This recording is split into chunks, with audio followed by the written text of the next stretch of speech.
C'est un secret de polichinelle. Emmanuel Macron est au Cameroun depuis plusieurs heures maintenant.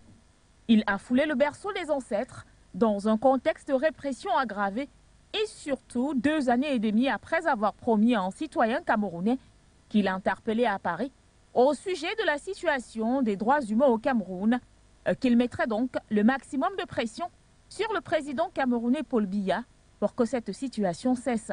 Juste à côté de ce cas, Emmanuel Macron est conscient de cette envie qui bouillonne dans les esprits de l'opposition, de la société civile, mais encore plus des médias qui, en principe, si l'opportunité leur avait été donnée, les questions n'auront pas eu de limite.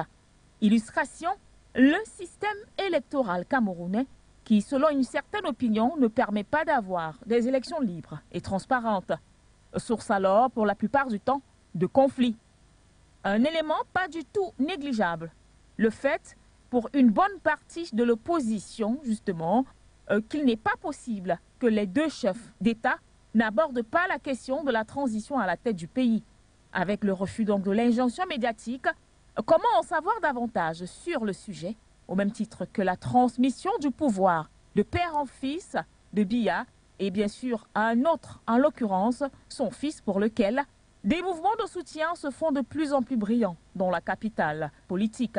Une autre préoccupation évoquée par l'opposition, le fait que les Camerounais n'accepteront pas que leur soit imposé qui que ce soit à la tête de la magistrature suprême, en remettant alors au goût du jour ces interpellations à la France sur ce qu'elle qualifie de contentieux historique. Elle va donc de ce pas quêter la moindre déclaration allant dans le sens de la reconnaissance du lourd passif de la période pré- et post-indépendance. Et nous allons rester dans cette tournée du président français.